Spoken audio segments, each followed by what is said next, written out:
What's up everyone, it's Anna, also known as Last Jedi, and like my shirt says, this video is going to contain a lot of spoilers for the Rise of Skywalker, so if you don't want it to be spoiled, go away now, don't watch this. Alright, so I am going to be covering a review. Not my review, somebody else's review. I still have not seen the movie yet, and I'm not going to watch it until it's on a special Bay of Pirates, because I'm not giving Disney my money. Alright, that being said, Scot Mendelson, so he's been writing for Forbes. He is one of the pioneers of the, if you're not like The Last Jedi, you're a toxic, misogynistic man baby, and for the past 2 years, he's been giving me and people like me in the fandom menace complete shit for calling out the boy BS that was in The Last Jedi. For us just simply saying, hey, you know what, that doesn't make sense. Luke's character wouldn't do that. Mark Hamill himself even said he wouldn't do that. And then they use the excuse of, he was cut off from the Force. You wouldn't eat me. That's our excuse. That's our valid excuse. And it's like, no. That's the equivalent of, you going to the teacher and saying, hey, the dog ate my homework. We're not going to accept it because it's total bullshit. But Scot Mendelson has been in the forefront of saying, if you don't like The Last Jedi, if you say anything bad about Disney and Star Wars, you're a sexist, misogynistic troll man baby that lives in your mom's basement. And it's like, alright, none of that is true, but you want to keep spewing those lies, Scotty?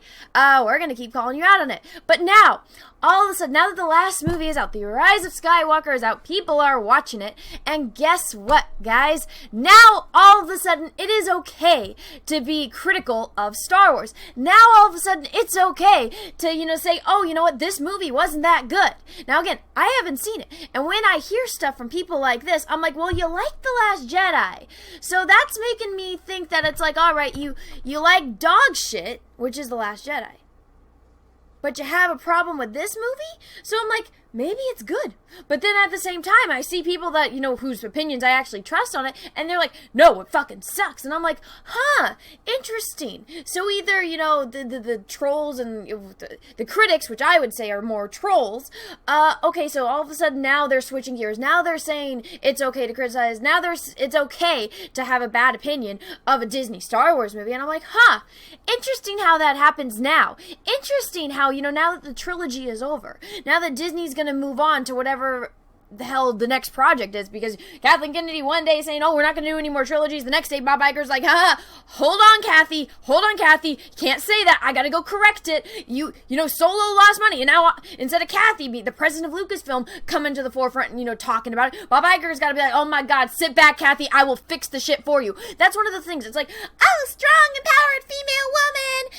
I'm a woman. Hashtag the force is female. Hashtag me too. But then, you have to have a man go and take care of business for you because you can't do it yourself because all you can do is fuck it up. Kathleen Kennedy, are you fucking serious? You have to have a man go apologize for your fucking mistake. Go fuck yourself, Kathleen Kennedy. But anyway, apparently now that everything's done, it's out into the ether, now it's okay to criticize it. So I'm just gonna go read Scot Mendelson's little review of it. So again, this is not my review. This is his review. I haven't seen it yet. I'm not going to do a review until I have seen the movie, and then you guys will all know how I feel about it. I'm just talking based on the news that's coming out. So let's go check out what Scotty Mendelson has to say about this. Alright everyone, so I have this article pulled up. This is from Forbes website with, oh, there you go, Scotty Mendelson himself. Review, The Rise of Skywalker is the worst Star Wars movies ever. Well, Scotty, you like The Last Jedi, so I feel like your, tier for, what's good and what's not is really skewed. So take everything this man says with a grain of salt. Again, remember, this is the guy that was saying toxic fandom is ruining Star Wars. Oh, it's the incel man babies that are ruining Star Wars. Not the people that are actually making Star Wars. Just, the people that have been fans their entire life that are saying, hey, you kind of got this wrong, and, writing a book to explain all the things that you got wrong in your movie isn't cutting it. It's not. That's like taking a test and then after going back and, failing the test, after going back and it's like, well, look at my notes. My notes were right. It's like, yeah, because you copied out of the fucking workbook your notes. It doesn't fix the damn test score. It doesn't fix the facts that you failed the fucking test. But anyway, guys, let's see what Scotty Mendelson himself has to say. The Rise of Skywalker is a bad movie and a miserable final that serves no purpose other than to reassure adult fans of the original Star Wars that they are still the chosen ones of pop culture galaxy. Well, oh shit, what did I do? Oh no. Mistake.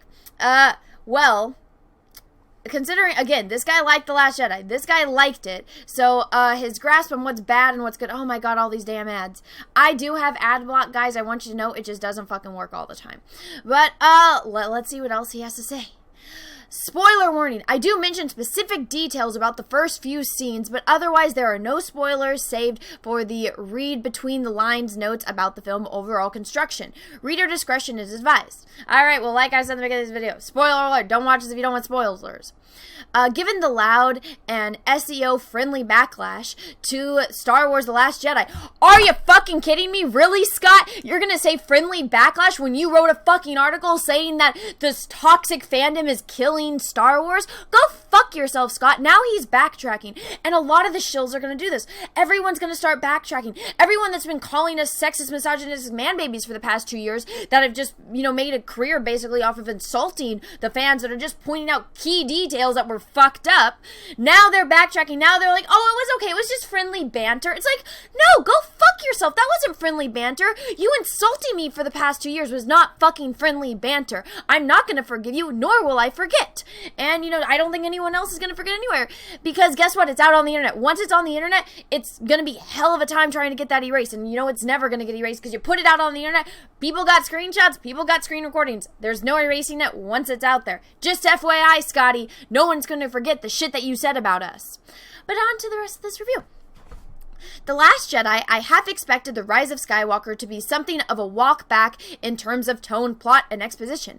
After all, The Empire Strikes Back, it was itself dramatic departure from Star Wars, and it was followed by the threequel, Return of the Jedi, which was closer in spirit to the first movie. What I was expecting at worst was a well-made, character-driven action fantasy that perhaps contained plot threads or, let's get rid of that, or story beats for which I didn't care. You can enjoy both Batman Returns, Batman Forever, alas, J.J. Abrams, and Chris Terrio, Star Wars The Rise of Skywalker is just genuinely a bad movie. Again, you like The Last Jedi, so you saying that this is a bad movie, I'm like, what is your scaling for this? Like, what is, from a 1 to 10? Like, what number do you, like, this is like, here's the top tier, the best movie ever, and then this is, the worst movie ever. So what is your between? If you think The Last Jedi is good, and you're saying this is worse than The Last Jedi, I'm like, I don't know. If you're a person that thinks The Last Jedi is good, I'm really, questioning,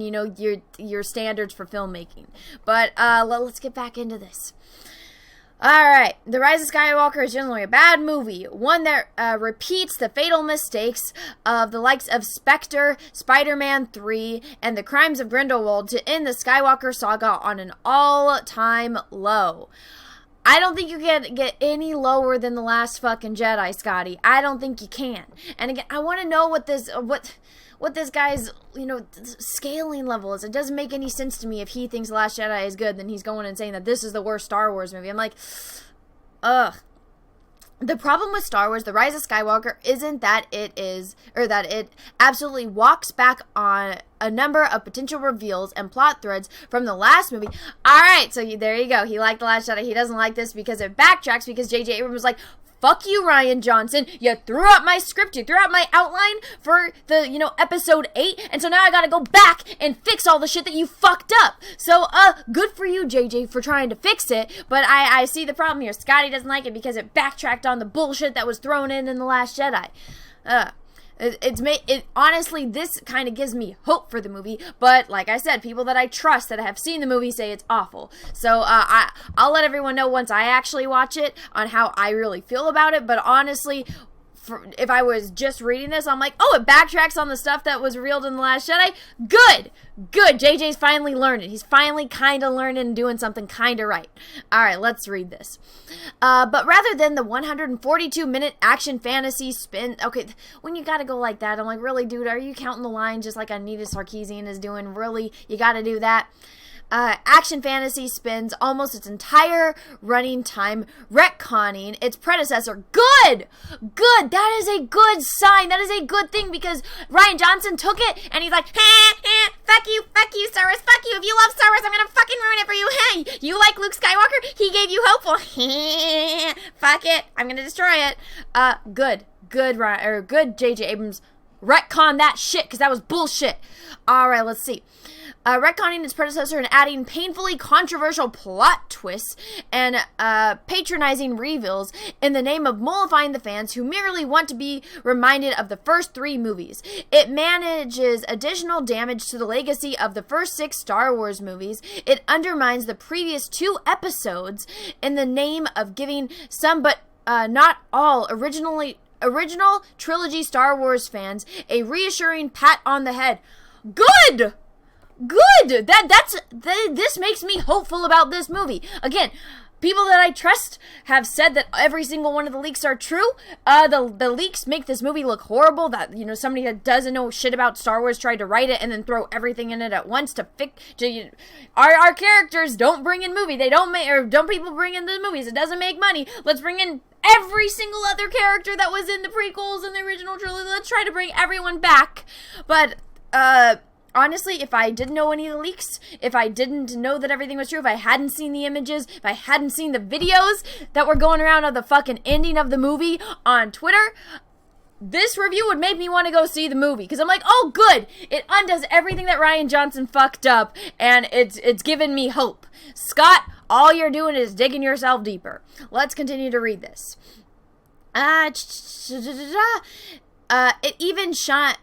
It even shine away from Force Awakens' darker real-world implications.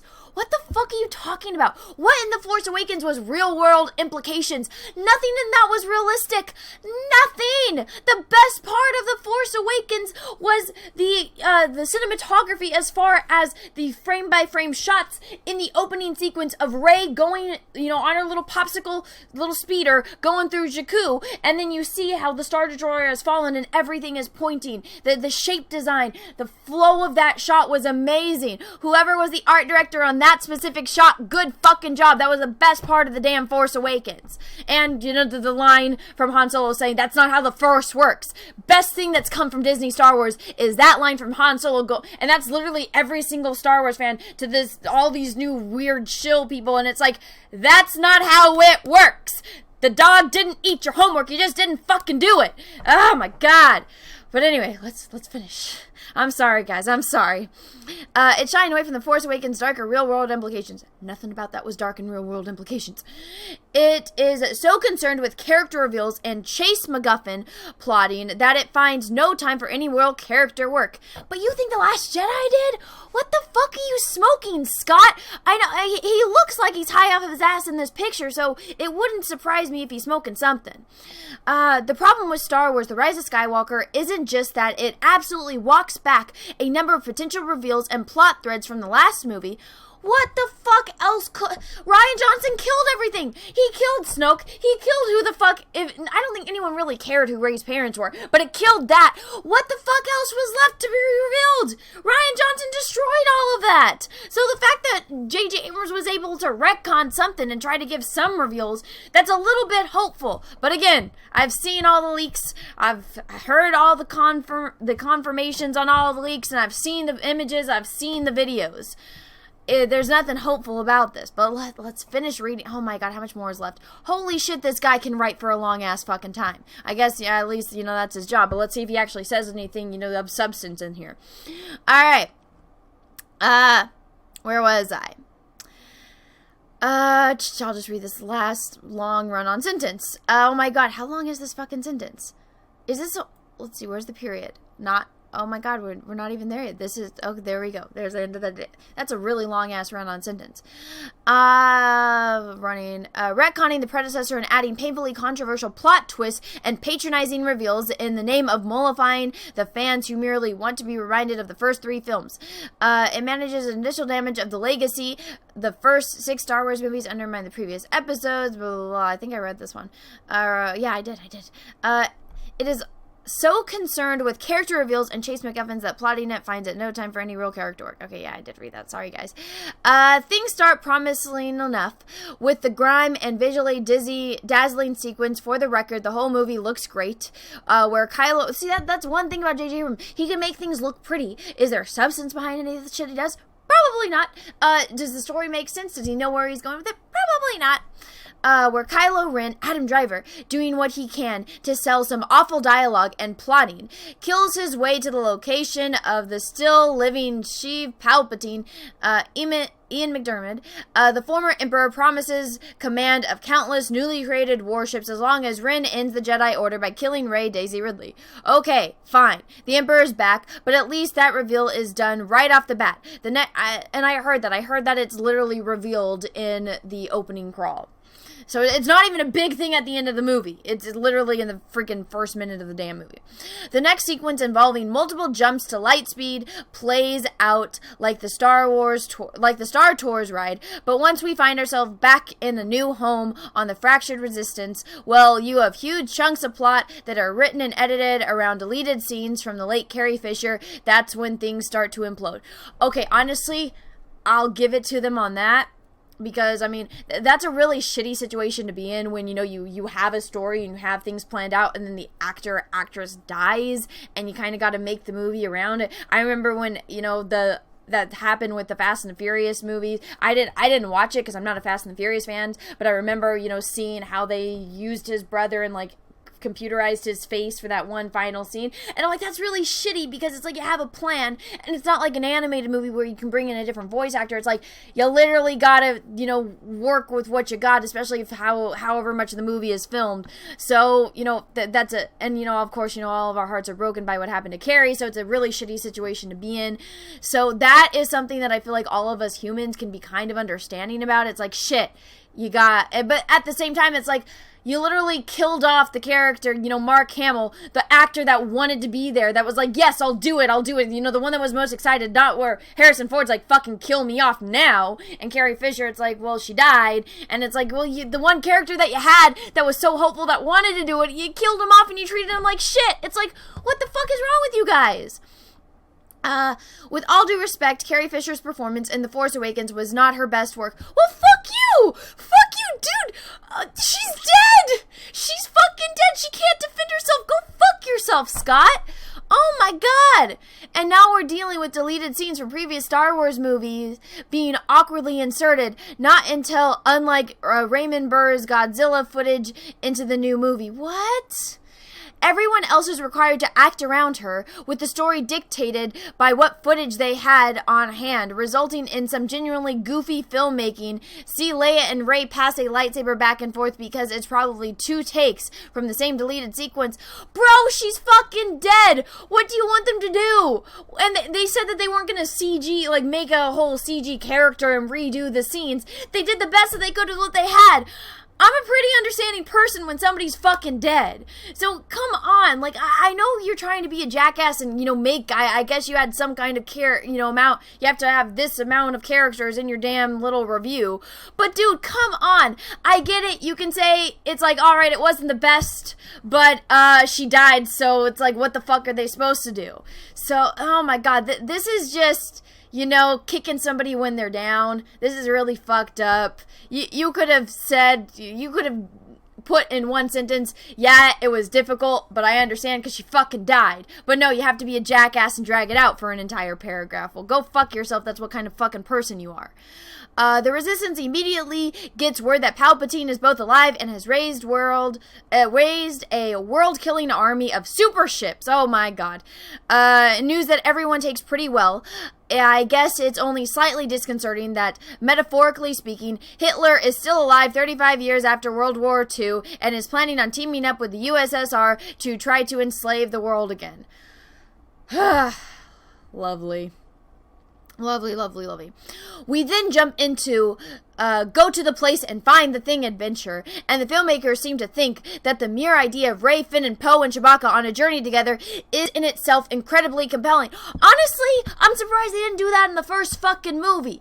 In the first fucking movie, they have Rey, Finn, and Poe and Chewbacca, you know, because they were marketing it off like Poe is the new Han Solo, and, you know, one of them is the new Luke Skywalker, and from what I gathered, you know, they wanted it to be Rey as the new Luke Skywalker, and I was like, alright, so is Poe the new fucking Princess Leia? Is that what they're doing? And they're gonna go on this adventure? They even set it up in The Force Awakens that Poe was gonna be interested in Rey. You know, the first thing he says is, or not Poe, excuse me, Finn. And Finn is like, oh, you got a boyfriend?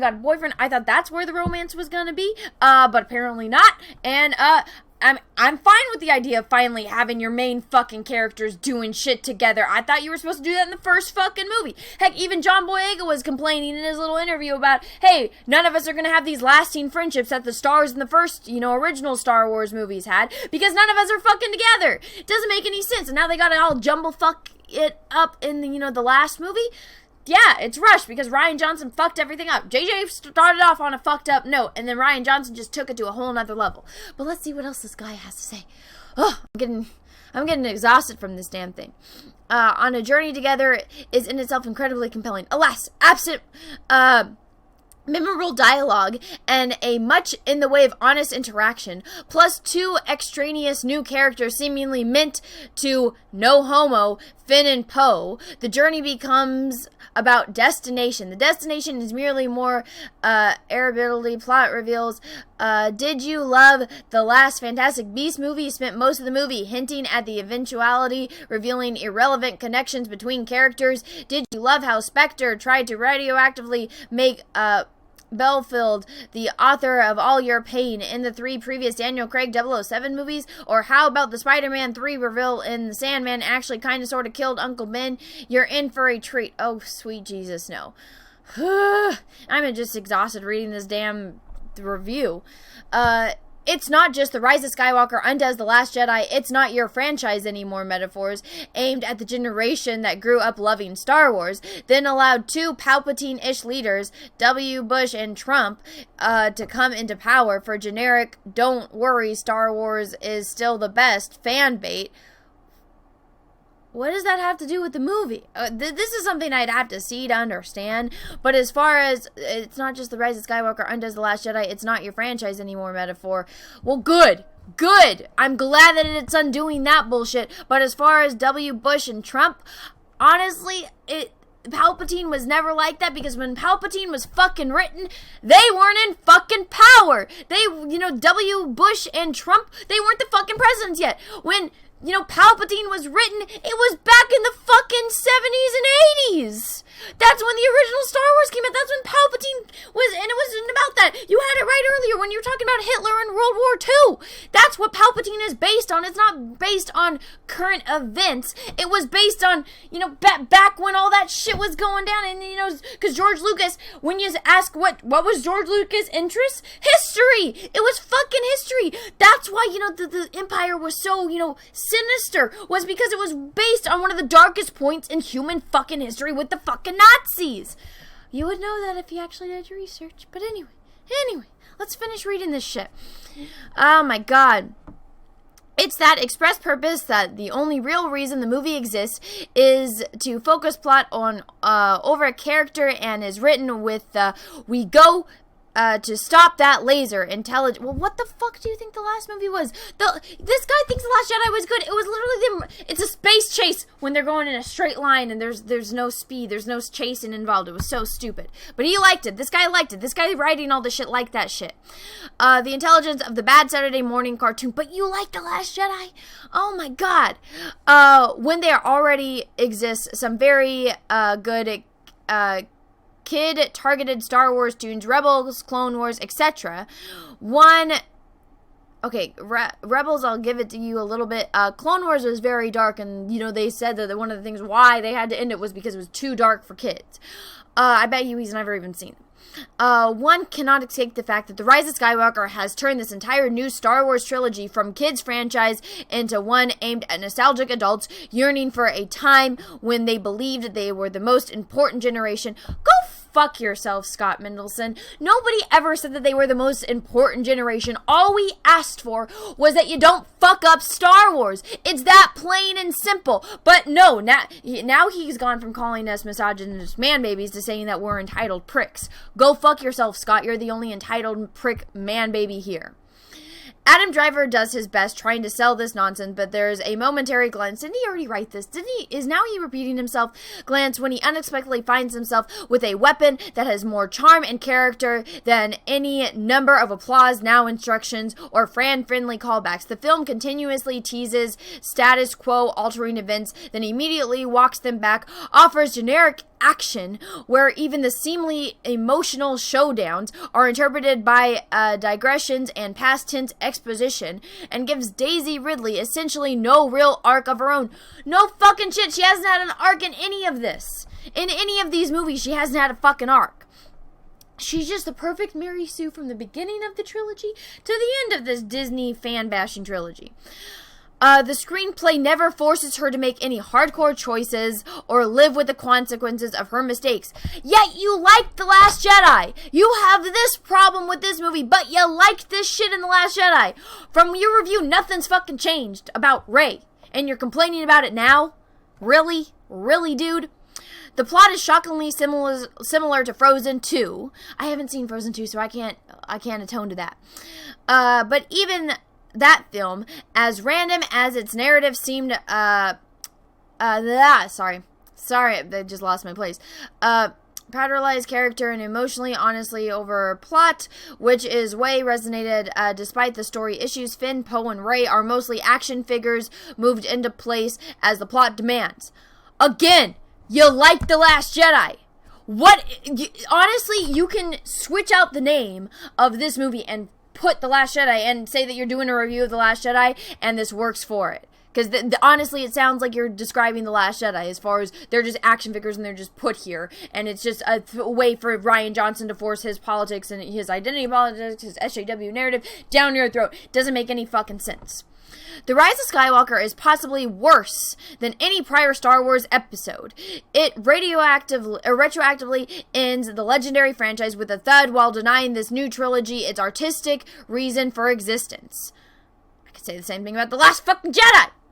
The franchise with a thud while denying it. It represents the culture theft of Star Wars from today's kids by today's arrested, development-stricken adults. Go fuck yourself, Scott. Star Wars was a franchise first and foremost for children. Oh my god, this excuse. Well, you know what? Not everything that's made for children is bad, Scott. Is that the standard that you're trying to set? That, oh, it was made for children, so you're not allowed to criticize it. Go fuck yourself. And the kids who grew up with Harry Potter, Hunger Games, and the MCU have embraced harsh truth and channeling narratives. Lucasfilm and Disney's The Rise of Skywalker feels explicitly crafted from the Rian Johnson ruined Star Wars and George Lucas raped my childhood demographics. Who the fuck said George Lucas raped their childhood? If anything, that would be Rian Johnson. We literally caught Rian Johnson with his pants down fucking Star Wars in the ass and telling us that if we don't like watching him fuck Star Wars in the ass, that we're sexist, misogynist man babies. And you're one of those people that said that, Scot Mendelson. So go fuck yourself with trying to say that George Lucas fucked up Star Wars. No. What George Lucas did was he told this amazing story, which was Star Wars, the original trilogy, and then he went and showed how Darth Vader became Darth Vader, how the Emperor rose in power. He didn't say fuck you to the original fans. He didn't say fuck you to the original trilogy. He just told another story, and yeah, there was problems and bumps along the way. But he didn't ruin the canon of it. He didn't ruin Luke fucking Skywalker. He didn't ruin what he had already established. Rian Johnson did. J.J. Abrams did. Let's see. What else do we have here? Demographics right down to its near ensure of Kelly Marie trans Rose Tico. It's bad enough that adults no longer see grown-up movies in theaters. Really, Scot Mendelson? Really? You want to say that just because we have critiques of Star Wars that we're not going to go see grown-up movies? Guess what? Newsflash for you. This is a grown-up fucking movie. It's an all-ages movie. One of the things about Disney, and Walt Disney would say this, Walt Disney would get pissed off beyond belief if you called his movie a kid's movie. He said, no, this is a family movie. It's for all ages. Guess what? Star Wars, you want to say it's a kid movie? No, it's a family fucking movie. Anyone at any age can enjoy it. Learn your fucking facts, Scot Mendelson. And then you want to say, what else do you... Aren't you a full-grown man watching this movie and reporting on it? Think about that. Think about that, Scotty. But now, yesterday's geeks who have taken over pop culture feel entitled to have kid-friendly franchises aimed at them as well. Go fuck yourself, Scot Mendelson. I'm going to have to go do some serious R&R after that. That was completely exhausting. And again, this is somebody that liked The Last Jedi, that held it up on a pedestal and said, if you don't like it, you're a sexist, misogynistic, racist man baby. And it's like, but, okay, you love The Last Jedi, but you have such a big problem with this? What the fuck do you want? You want to go insult the fans again? But it's like, and that's the thing with all these critics now, is they're all slowly starting to change sides. I saw what John Campy had tweeted. I saw what Brian Young tweeted. I saw all the blue check marks on Twitter that are tweeting about how they don't like this movie now. But before, it was like, you're an incel if you don't like Disney Star Wars. If you have anything bad to say, you are a bad person. But now it's okay. Interesting how all that's happening now that the trilogy is done. Now that it's out, and everyone is losing their shit. But now it's okay to criticize Star Wars. Interesting. Alright, well, this next month and a half, if not longer, is gonna be, interesting to see how things unfold. So everyone, let me know what you thought in the comments below. If you like this video, go ahead and give it a thumbs up. I'm pretty exhausted. I feel like I need to go take a nap now and like rejuvenate after that. I feel like I just had a little mini mental breakdown on how stupid this thing was. But anyway, guys, go ahead and give it a like. Go ahead and share it somewhere, and all the things. I can't even think right now because I'm just mentally exhausted from that dumpster fire that I just read. But until next time, everyone, have a great rest of your day, and may the Force be with you, because we are really, really, really going to need it. Bye, everyone.